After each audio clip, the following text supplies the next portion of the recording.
Hi, as the weather is getting cooler this winter, our horses are getting sassier. Maybe not this one, but a lot of the horses are. And so I just wanted to go over a few safety and courtesy tips while lunging. So this horse, I have an elastic outside side rein on, and I'm connecting the lunge line directly to the bit. And this works well for this horse who's very soft in the mouth to help him want to stretch down a little bit in the lunging. I don't have to use the lunging to get him to get rid of energy. I'm wearing gloves. I feel it's important to have gloves on, so if they do get silly, you're less likely to have rope burns if the lunge line slides through your hand. I also don't wear spurs while lunging. If the lunge line ends up on the ground, it's very easy to get it caught in the spur and it can trip you, although your lunge line should never be on the ground. So when I start the horse out, I want them to move away from me. And so I tip his nose a little bit toward me. Good boy. And I just use my whip hand to push him away. I think it's very important that when they start the lunging, that they always walk away from you. He's already warmed up. We've gone the other way, so he's ready to go. Good boy. So I want them to get out to at least a 10-meter circle before I encourage them to move. Because this horse is a little bit on the lazy side, I do start him going when I can still touch with the whip, and that usually keeps him going for a couple minutes.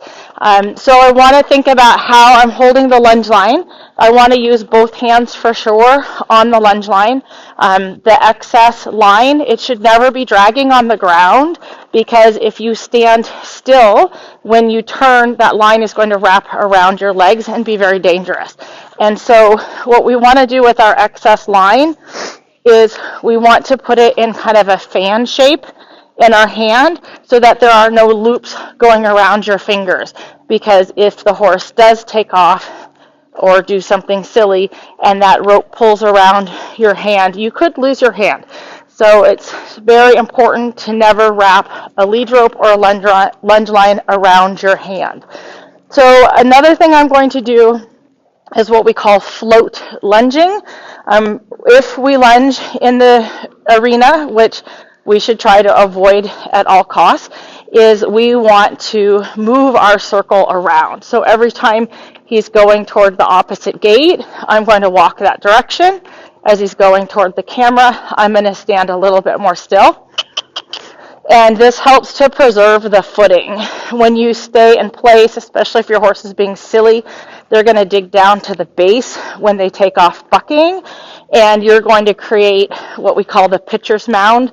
You're going to end up packing the footing down with your feet, and the drag is going to have a hard time repairing the damage done by lunging your horse in one place. So if you have a round pen, the round pen is the place for your horse to run and buck and get the energy out. It's a little bit more controlled.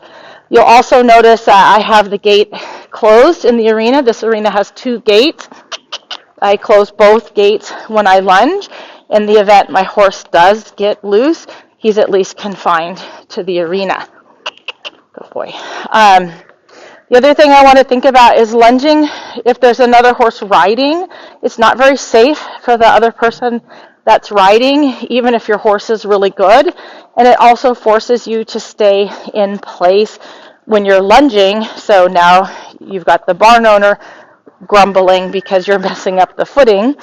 And so you can either wait a couple minutes to lunge or go to the round pen.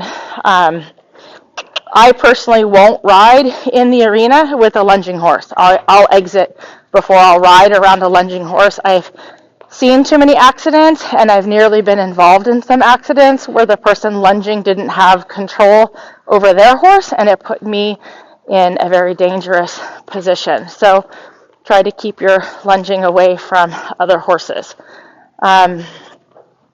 We don't need to lunge them for a long time if you're just trying to get a little bit of energy out of them.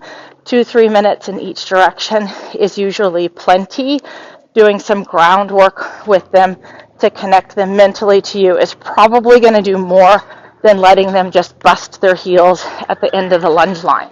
So just a couple things to think about when lunging your kite this winter. Stay safe, everyone.